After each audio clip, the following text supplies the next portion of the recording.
Today, I want to talk about the myth that listening to experts makes me an expert. People tend to oversimplify complex problems. They do it because it's easier. It's easier. You don't have to think too much about it, and it gives you a sense of control. But that's a false sense of control. It fills our need to feel secure, like things are going to go well and things are under control. But it's not real. It's an illusion. So why? What it sounds kind of counterintuitive. Why wouldn't I want to listen to an expert? Well, one of the problems is, which expert do you follow? How do you know? And that's what we're told to do most of the time. Um, how often have you heard, well, I listen to scientists?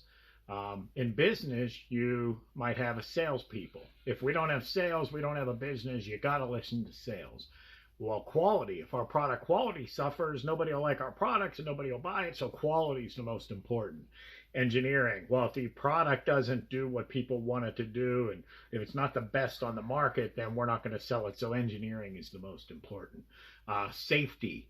Mike Rowe did a good series on safety is third, not first. You might want to check that out. He explains it. Legal. We got to do everything legal. That has to be the most important, because if not, we can get in trouble. The business suffers. But the reality is, the only way to do things 100% without exposure to anything legal is to not do anything at all. So what each one knows their area. Each person will emphasize to 100% their area, because that's what their expertise is. That's what they're paid to do. That's largely what we want them to do. But someone has to listen to each one of these people and make those judgment calls. That's what we call a leader. Someone has that job.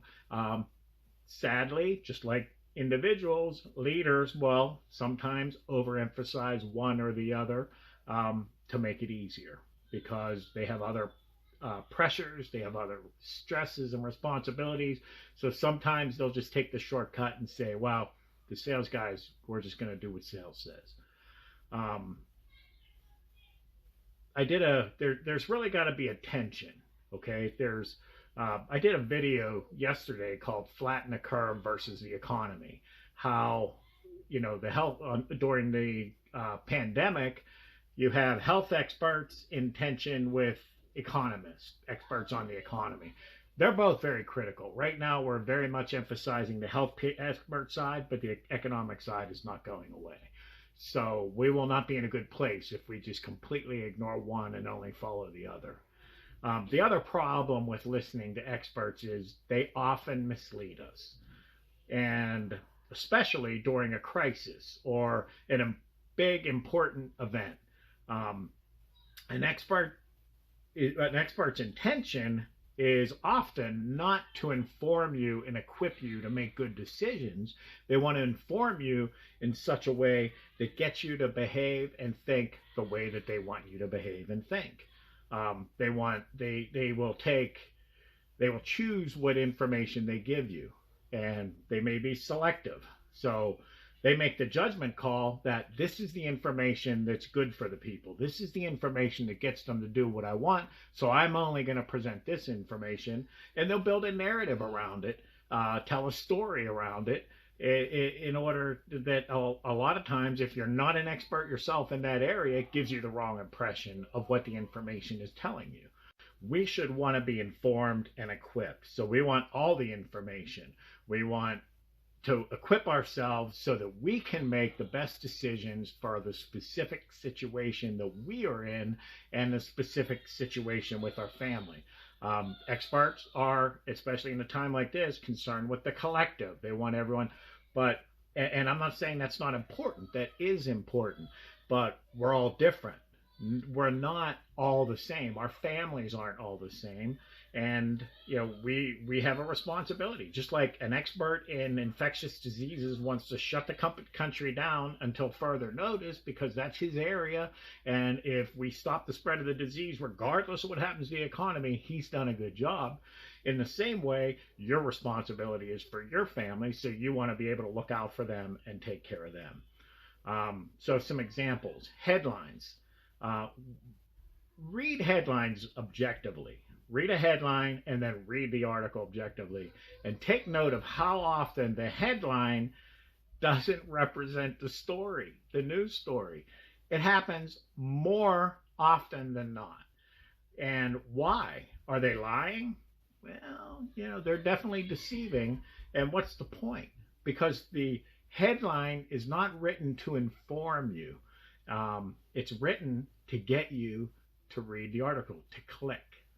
Because now, the way competition is in the news media, it's global. Small, couple of individuals in a room can compete with large news organizations. So it's driven this business towards clicks and views. If you that's why headlines are written the way they are. In some cases, they're politically motivated, where the headline will say something or sensationalize a political aspect of something that maybe it's not political at all. There may not be any connections.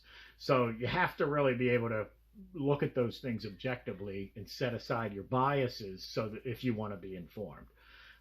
Take a look at expert trial witnesses. The defense say they will present a witness on the stand to testify on their behalf. Expert in the field, could be a huge expert. He will present the information and in such a way that benefits the defense. If it's a defense witness, he'll present it to benefit a defense. Now, the prosecution in that case, they could have an equally qualified witness in the same field. Both are valid, qualified, experienced, educated people in their field. They'll put their expert up and he'll give you a totally different perspective on the story. So, it happens all the time. What I would say is my goal, and I would, hope to help you to be as informed as possible and as equipped as possible so that I can make decisions that help me. And how do you do that? Avoid the temptation to oversimplify. Avoid the temptation. Don't buy into this. Well, science say this, so I'm going to listen to science. I mean, avoid the temptation to seek safety in the illusion of control. There were a couple of news articles today that I'll wrap up with examples.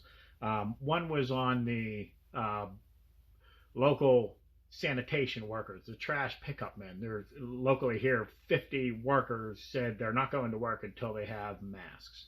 And they're reacting to, I'm pretty sure, statements put out by the sanitation companies stating the risks involved with them handling their trash. More specifically towards recycling. The virus stays longer on plastics and cardboard, that kind of thing. So they put out this information. Well, an unintended consequence is now the workers are saying, we don't want to do this. You're telling us that it has a risk. We want a mask. And in reality, the airborne risk to the sanitation workers is very low. It's really a contact risk, so the gloves would do it. But because of the way that it was presented, and maybe it was unavoidable, but that's just the reality. If you're in that business, you want to do what's responsible and what's right, but you have to realize that people will behave a certain way based on what you say. So they're struggling with that issue right now. There was another, I saw a doctor on television taking questions from viewers. And the viewer said, I am a COPD patient. Should I wear a mask and gloves when I go to the grocery store? The doctor complimented her on thinking about her COPD and the risk that it might pose. And he affirmed her idea to wear gloves and thought that was great. But when it came to the mask, he said, you don't want to wear a mask. He said, because when you put a mask on your face, virus gets on the surface of the mask. Then when you touch the mask with your hands and you remove it, you have the virus on your hands, you touch your face, and you get infected. That's what he said. He also said, don't wear a mask. It's better to stay 6 feet away. So if you didn't think about that, it's kind of like he presented it as an either or. You should either stay 6 foot away or a mask. So you're better off staying 6 foot away. If those were mutually exclusive, then yeah, it would be better to stay 6 feet away. But they're not mutually exclusive.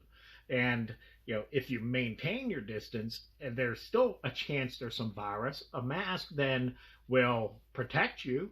We all know it'll protect you because all the healthcare workers need them. It's a huge crisis.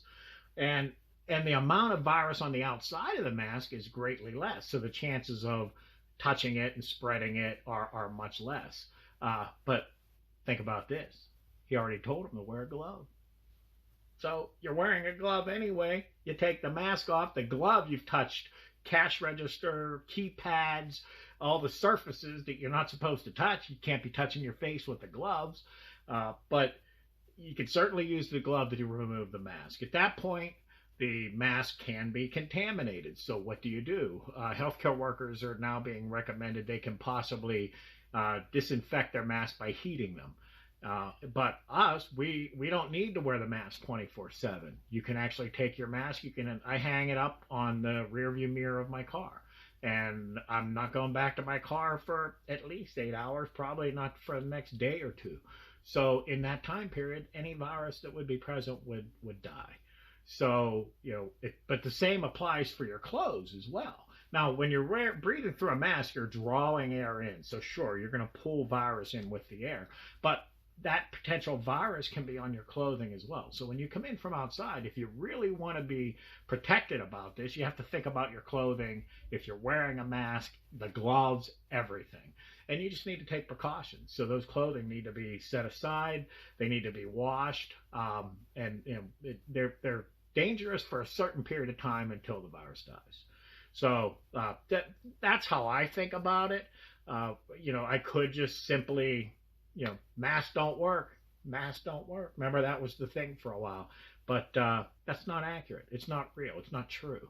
But I understand why they do it. They want to stop people from buying masks. But as far as I'm concerned, that's already, that horse has left the barn. The problem there is supply chain. The problem there, in my estimation, is not so much the hoarding, but the fact that there's not enough supply to meet this demand, whether people bought them up or not. But I have another video talking about hoarding, so you can check that out. All right, stay safe, think about things, and take care of yourself.